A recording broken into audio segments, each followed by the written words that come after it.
Okay, campground recap for Meaford's Memorial Park. Can you help me open it?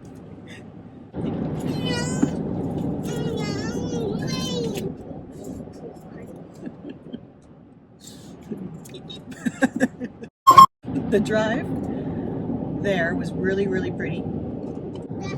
Lots of really great views of the fall changing colors from a distance. It was straight up and down mountains though, so that was really hard on the car. But as we got near Meaford, it became the capital of construction. Yes. Holy moly, everything's being rebuilt.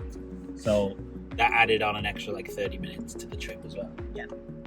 We went through a lot of coolant. Engine light came on, the coolant light came on. So the second we got there, we had to send you out on a search mission for a Canadian Tire or something to get some coolant.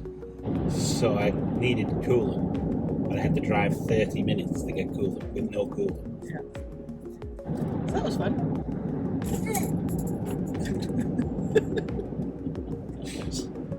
Georgian Bay is super pretty. There's stuff to look at. So there were rocks out front. There was a little lighthouse on an outcropping. Across the horizon, you could see a little bit of some land masses. Really pretty look at it. It wasn't just a flat line like Lake Erie is. And then we came out of season, so of course we've got the beautiful fall colors. The campground has lots of trees. The bugs were insane. The number of bugs I just can't get over. And there were just swarms of these little tiny gnat looking things. They didn't bite, they didn't make a buzz sound, they just swarmed. And they were 20 of them came in the trailer every time you opened the door. And our peppermint spray was about the only thing that sort of got rid of them for a moment. It didn't really, we just drowned them in it. We Cemented them to the side of the trailer. So. Oh, and the temperature. Geez, we didn't talk about the temperature. Because it was we showed up and it was 9 degrees. So I had to dig out the hats and the mitts for the kids to play outside. And then the next day was 24 degrees or something. Yesterday was 24 degrees. I think the day before was warm as well. So it was 9 degrees to 24 over 2 days. Yeah. Do you want to talk about the campsite itself? Let's do check-in, because it's important to say that check-in was from 2 o'clock. But the office on this particular day closes at 3 o'clock. So they give you 1 hour to check in. Fine. Yeah, there's a sign on the door that says if the office is closed, come find us in the campground. Or go to your campsite and check in the morning. So, yeah, how do we know if we've never been there before? How do we know how to get to the trailer parking spot? How do we know which one is ours if it's not, if you're coming at night too? On our street, I found one light that was over top of one of the campsites. But it's very, very dark if none of the other trailers have lights on. Once we were checked in, they gave you a little thing to hang on your car, so that's fine. Very nice staff, I have to say. The people I spoke with in the office were very nice, very friendly. Sorry. Reversing in was easy, but I didn't realise it was slightly on an angle, because normally I aim for the patio section of the concrete slab that they have where the picnic table goes. I couldn't see that in this. I ended up parking sort of half on it because I was at a strange angle. I also wanted to get the trailer to the point where I'd see more of it out of my slide, which if I'd have gone the way they wanted, I would have been pointing the wrong way. So I was happy with where it was, but I was a bit over it.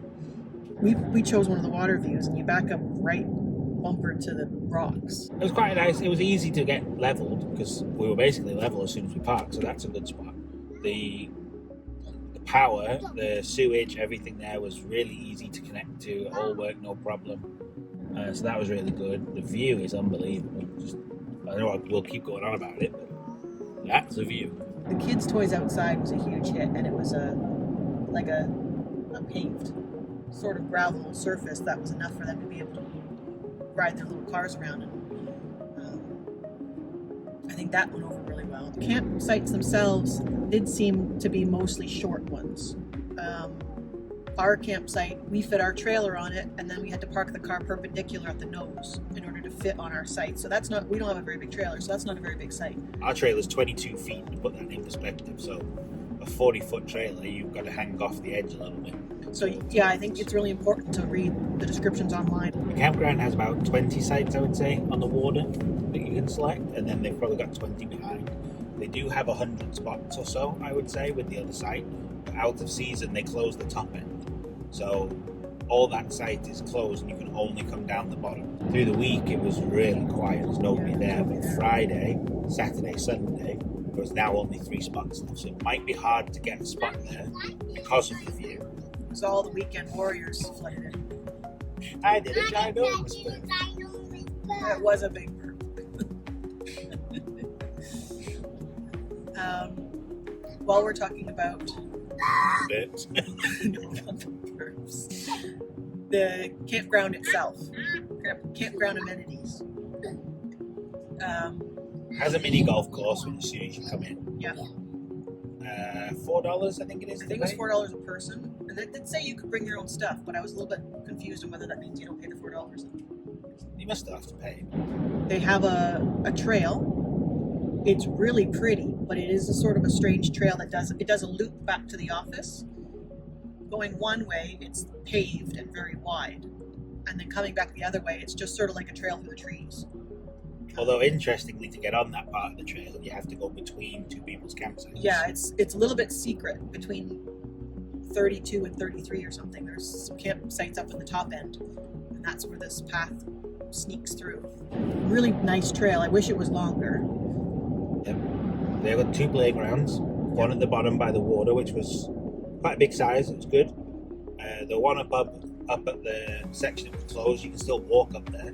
That one was much better, I think, for younger kids. The one down by the water is a bit older. The one up in the campsite top ground looks like it was a bit more suited for younger kids. Was there horseshoe or something there? Yeah, so on the top upper part, right beside the playground where the horseshoe pits, you have to bring your own horseshoes, but the posts are in the ground up there. Where'd you get horseshoes? I don't have a horse, so why would I have a horseshoe? Where'd you get a horseshoe from? I've never seen one in Canadian Tire. Yeah, you can buy rubber horseshoe kits.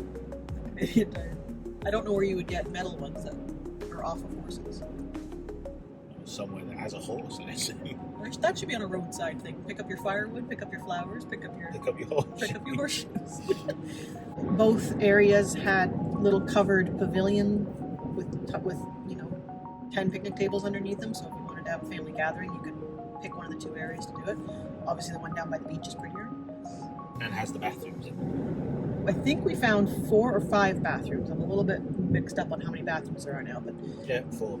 There's one up at the top end that looks really fancy. It had showers as well. Then there was one at the bottom of the top end that was closed. Well, both were closed, so we couldn't check them out. There were ones attached to the playground. There was one, I think. At the office. There was one at the office, and I think there was one at the bottom of the hill. Yes, there is. You're right, but that one was closed. It was closed as well. So there was 2 bathrooms open for the whole campground while we were there. The bathrooms were okay. The office one, there's a men's one and a women's one. They're huge, and they're controlled by the big scary red buttons on the wall that are perfectly kid height. So I took the kids into mine when we first got there. And it was mostly me trying to keep them away from the button while I peed. They ran around crazy in the room. You had a different experience of the men's. My one has a button on the outside to press to open the door, which very slowly opens to reveal a 1-person bathroom. You go inside, you go to close the door. It's got a big sign on it that says, "Do not push the door closed, let it slowly close. And also, don't touch the handle because it's broken and it will fall off." I don't know why put a sign up that says the door's broken. Just fix the door. The women's washroom did have a change table in it. As did the men's, which is rare. I have to say, I'm finding a lot of places don't believe men change babies. I don't know if your door did it, but my door, if I put the change table down, it blocked the door from opening. So, hack, I don't know. The bathrooms, you did the bathrooms that were down by the playground. And you said those were much bigger, much nicer, and they had actual physical locks that you push across, so once I went to those, and those were really nice, I just stayed going to those ones. Yeah. I did the showers on the top by the office. There were 3 showers in a row. They're all unisex. You just basically pick one. It's basically concrete floor that you're walking on, so you have to wear your shoes and your flip-flops because that's. I wish they just had some rubber doormats or something just to make it a little bit nicer. There's, secure looking locks on the inside. Really, really, really hot water, really, really, really fast. So can't fault them for that because that's what you want from a shower. He has the same thing as you. Down where you camp, in order to get back up, it's a very, very steep hill to get back up. Because the car had obviously struggled because it had drank an entire amount of coolant. I don't think I've ever put coolant in a car, ever. And it drank the whole lot of it. So I didn't really fancy going up that thing. But at the bottom, it's super potholy. And those things, you can go and have a bath in. They are deep. Yeah, and maybe that's an out-of-season thing, and they're going to pave it for the beginning of next year, and they just weren't interested in doing it for the end of the season. But right in front of the garbage, right in front of the dumpsters, it's pretty. You couldn't avoid them. But which, seeming as you mentioned it, having the garbage down there was super nice. Because I've been to campgrounds where you have to go quite some distance to get to the trash cans. So having them just there, it was like a 30-second walk from where we were. So that was awesome. Yeah, and if you were camping in the upper section, they were at the bottom of the hill of the upper section.